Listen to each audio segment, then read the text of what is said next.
আসসালামু আলাইকুম প্রিয় দর্শক সকলকে স্বাগত জানাই শরণার্থী আপডেটের নতুন আরো একটি ভিডিওতে। যারা দেখছেন এই ভিডিওটি বিভিন্ন দেশ থেকে, আপনারা অলরেডি অবগত রয়েছেন আমরা প্রতিদিন ইউটিউব এবং ফেসবুক দুই প্ল্যাটফর্ম থেকে অভিবাসীদের গুরুত্বপূর্ণ তথ্যগুলো দিয়ে যাচ্ছি, যা জানতে আপনাদেরকে আমাদের সাথে প্রতিদিন যুক্ত থাকতে হবে।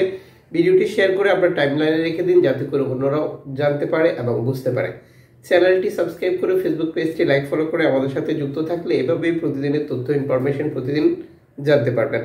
সাম্প্রতিক বাংলাদেশের প্রিন্ট এবং ইলেকট্রনিক্স মিডিয়া এবং পৃথিবীর বহু স্বনামধন্য প্রিন্ট এবং ইলেকট্রনিক্স মিডিয়া যে তথ্যটি প্রচার করেছে তা তুরস্ক থেকে গ্রিস যাওয়ার পথে। গ্রেপ্তার এড়াতে অভিবাসীদের সাগরে ফেলে দিচ্ছে মানব পাচারকারীরা, যা হেডলাইনে প্রচার করেছে বিভিন্ন মাধ্যম থেকে। এই ঘটনার বিস্তারিত জানা যায়, তুরস্কের উপকূল থেকে গ্রিসের পূর্বাঞ্চলীয় দ্বীপগুলিতে অভিবাসন প্রত্যাশীদের পাঠানো হয়ে থাকে। বিভিন্ন মাফিয়া বা দালাল এই কাজগুলো করে থাকে। সাম্প্রতিক সময় মাফিয়া বা দালালদের ধরার জন্য গ্রিস কর্তৃপক্ষ অভিযান পরিচালনা শুরু করেছে। গ্রিস কর্তৃপক্ষের এই অভিযান পরিচালনার ফলে তাদের মতামত হচ্ছে তারা বাঁচার জন্য অভিবাসীদেরকে জোর করে এজিয়ান সাগরে ফেলে দিচ্ছে, যা তাদের সর্বশেষ রিপোর্ট অনুযায়ী।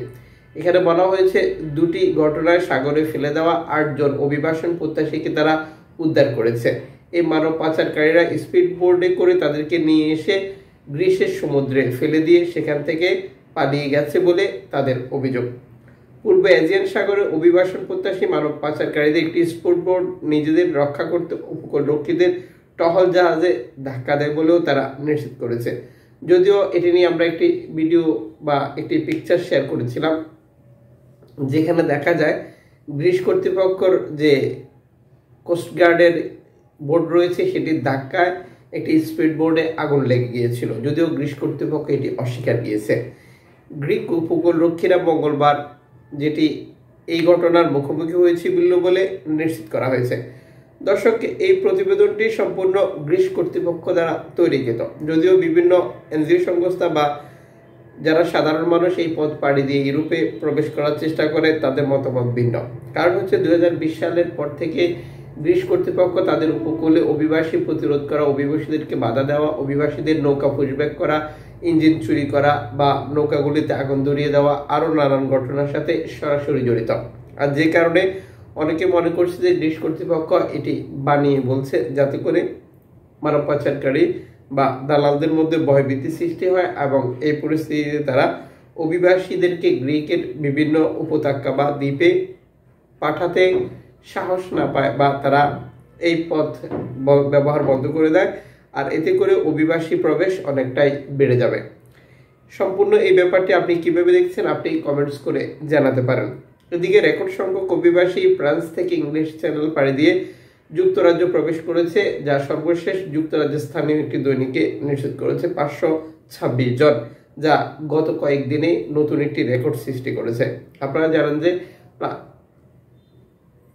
জানেন ফ্রান্স এবং যুক্তরাজ্য চুক্তি রয়েছে অভিবাসী আটক করার জন্য বা বাধা দেওয়ার জন্য।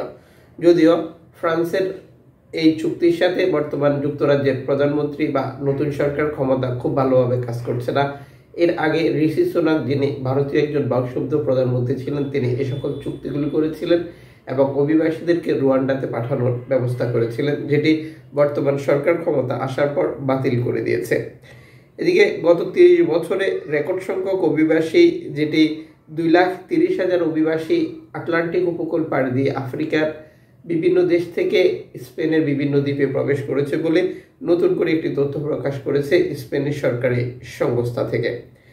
এদিকে মরক্কো থেকে রেকর্ড সংখ্যক শরণার্থী সাঁতার কেটে স্পেনে প্রবেশ করছে বলে সর্বশেষ একটি ভিডিও আমরা দেখিয়েছি, যা ধারাবাহিকভাবে অব্যাহত রয়েছে বলে আরও বেশ কিছু তথ্য প্রচার করা হয়েছে।